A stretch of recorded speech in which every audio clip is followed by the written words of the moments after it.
The Liberation Tigers of Tamil Eelam, or LTTE, were once a formidable force. For decades, they waged a bloody war for a separate Tamil homeland in Sri Lanka. Their ruthlessness was, well, legendary. The Tigers pioneered suicide bombing. They even assassinated world leaders. The world watched in horror as the conflict escalated. The LTTE's power rested on three pillars.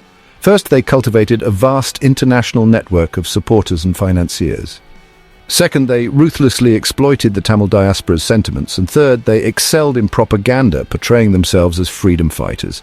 However, the LTTE's reign of terror finally ended in 2009. Their defeat sent shockwaves across the world. Many attributed it to the Sri Lankan military's offensive. Yet behind the scenes, the Research and Analysis Wing, the prime external intelligence agency of India, played a big role. The team in London was led by Syed Asif Ibrahim, the then chief of the Intelligence Bureau, along with many other unsung heroes. The LTTE not only assassinated the former Prime Minister of India, Rajiv Gandhi, but also caused the deaths of 1,171 Indian soldiers and wounded 3,500 during the IPKF operation in Sri Lanka. This unprovoked aggression led to severe consequences. India's involvement in the Sri Lankan conflict was deeply complex. Initially, India had provided training and support to Tamil groups, including the LTTE, however. The assassination of former Prime Minister Rajiv Gandhi in 1991 marked a turning point. The LTTE was responsible. India vowed to dismantle the group forever after the new developments in the South Asian coastal belt in 2006. A dedicated team of intelligence officers from the Research and Analysis Wing was assembled. Their mission was clear: cripple the LTTE's global network. Leading this charge were Mr. Syed Asif Ibrahim and Mr. Tilak Devasha.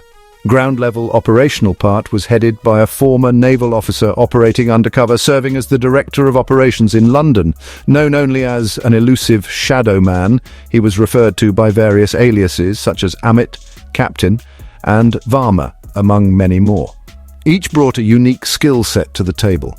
Mr. Ibrahim, known for his expertise in counter-terrorism, operated from the Indian High Commission in London. His team worked tirelessly to choke the LTTE's funding pipelines. They infiltrated front organizations, exposed illicit financial transactions, and pressured banks to freeze accounts.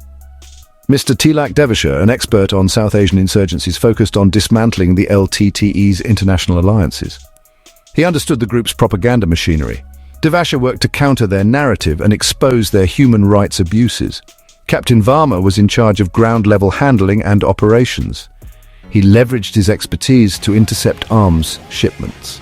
Captain Varma's efforts dealt a significant blow to the LTTE's military capabilities, and his identity and details remain classified and largely unknown.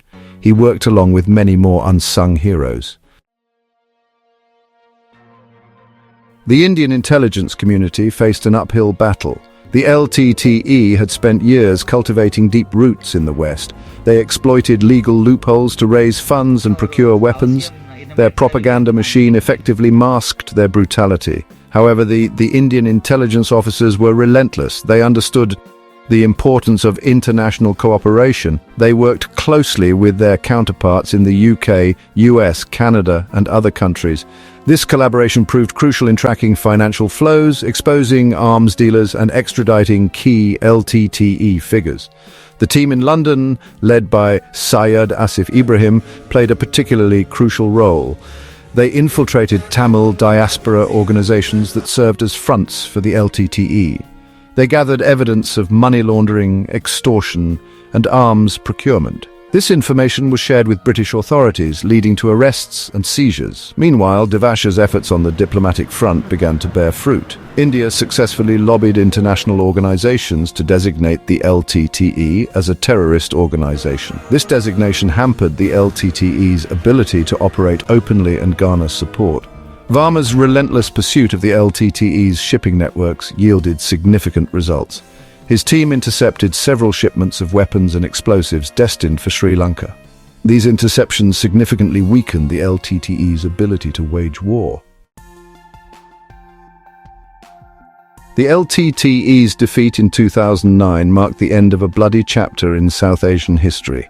It also underscored the critical role of intelligence in modern warfare.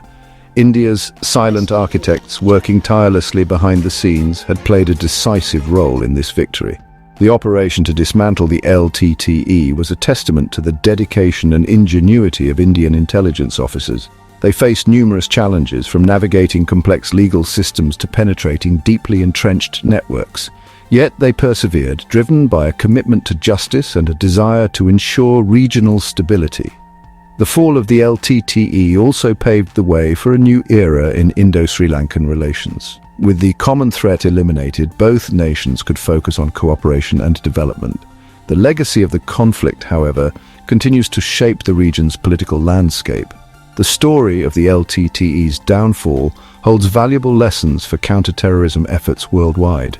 It highlights the importance of international cooperation, intelligence sharing, and the need to combat terrorist financing and propaganda.